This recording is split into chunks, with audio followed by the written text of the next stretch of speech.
All right, let's get right into it. Today, we're tackling one of the biggest choices every hand loader has to make. Are we building for ultimate, tack-driving precision, or for absolute, fail-proof reliability out in the field? Now, this isn't about what's better. It's about building the perfect tool for the job at hand.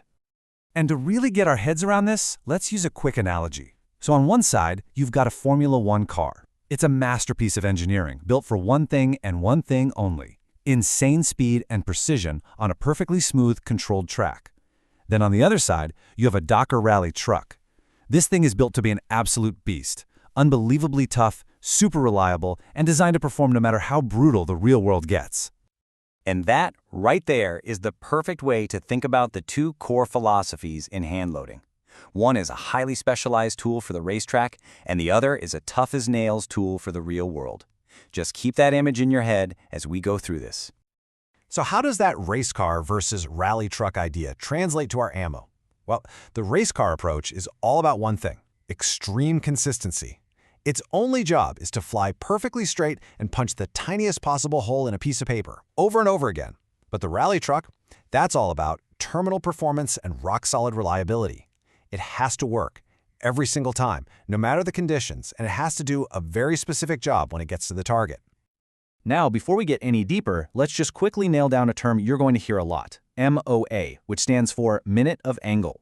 All you really need to know for this is that it's just a way to measure how tight your shot group is. So a smaller MOA number means a more accurate load. Simple as that. It's basically the report card for a precision rifle.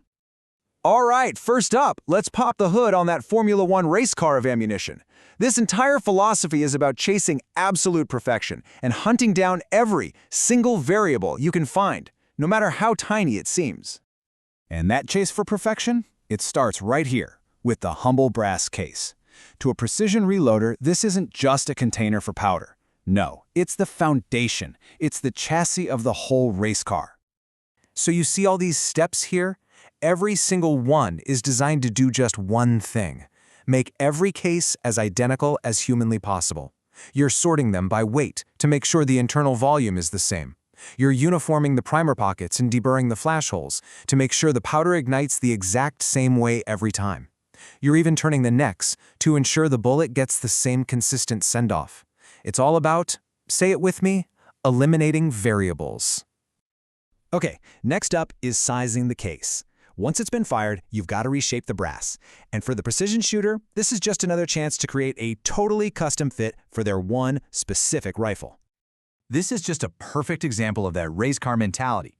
Instead of smashing the whole case back to some generic factory size, a precision loader will often just size the neck of the case, using these really specific ties.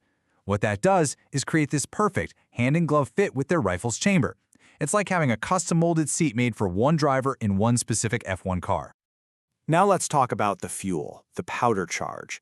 This is what determines your bullet's velocity. And if you're trying to hit a tiny little target way out there, that velocity has to be incredibly, almost unbelievably consistent from shot to shot. I mean, just look at that number. Plus or minus 0.02 of a single grain. That is the insane level of detail we're talking about here. A precision reloader will sit there and weigh every single charge to this exact tolerance. And why? Because even that tiny little bit of variation can change the velocity just enough to make you miss a target at long range.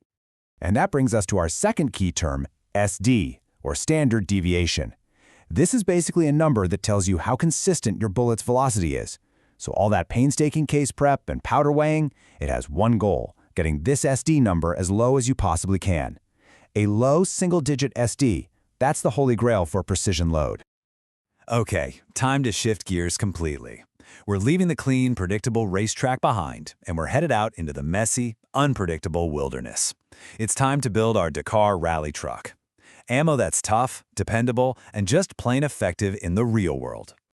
We're going to start with case sizing again, but this time the philosophy is totally different. For a hunter, that micrometer perfect fit takes a back seat to one thing: absolute, unquestioned function when it matters most. So instead of just sizing the neck, a hunter is almost always going to full-length size their cases. This pushes the brass back to a standard size that guarantees it's going to chamber smoothly. Even if your rifle is freezing cold, caked in mud, or you're working the bolt fast for a follow-up shot. This isn't less precise, It's more robust. This is the reinforced long-travel suspension on a rally truck, built to handle whatever you throw at it. And now we get to what is probably the single biggest difference between these two worlds, the bullet itself. For hunting, what that bullet does when it hits the target, well, that's everything.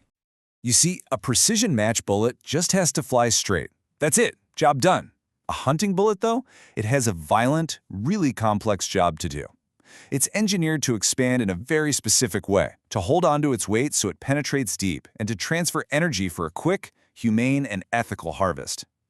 Getting to the target is only half the mission. It's what happens on target that's the whole point. Seating depth, or how far you push the bullet into the case, is another one of those areas where, for the hunter, practicality is going to win out over perfection every time. And this quote just says it all. A precision shooter might spend a whole weekend testing tiny little changes in seating depth to get it just right for their rifle. But for the hunter, priority number 1, 2, and 3 is making sure that round fits in the magazine and feeds smoothly into the chamber every single time. A round that won't chamber is a total failure in the field, and it doesn't matter how accurate it could have been.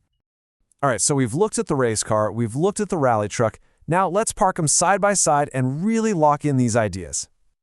Here it is, laid out plain and simple. For precision, the goal is the smallest group. For hunting, it's reliability and performance. Sizing is a custom fit versus a guaranteed fit. The powder charge is weighed by hand versus thrown for efficiency. The bullet is a super aerodynamic match bullet versus one designed for controlled expansion. And seating is fine-tuned for accuracy versus making sure it just plain fits in the magazine. You see? 2 totally different missions requiring 2 totally different tool sets. And that brings us to the most important point of all.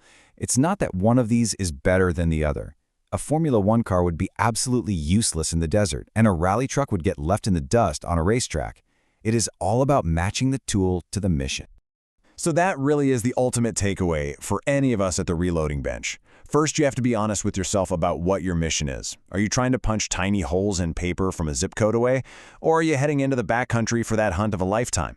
Once you define that mission, you know exactly what kind of tool you need to start building. So I'll leave you with that question to think about for your own projects. What's your mission? Are you building a finely tuned race car or an unstoppable rally truck? Thanks for tuning in.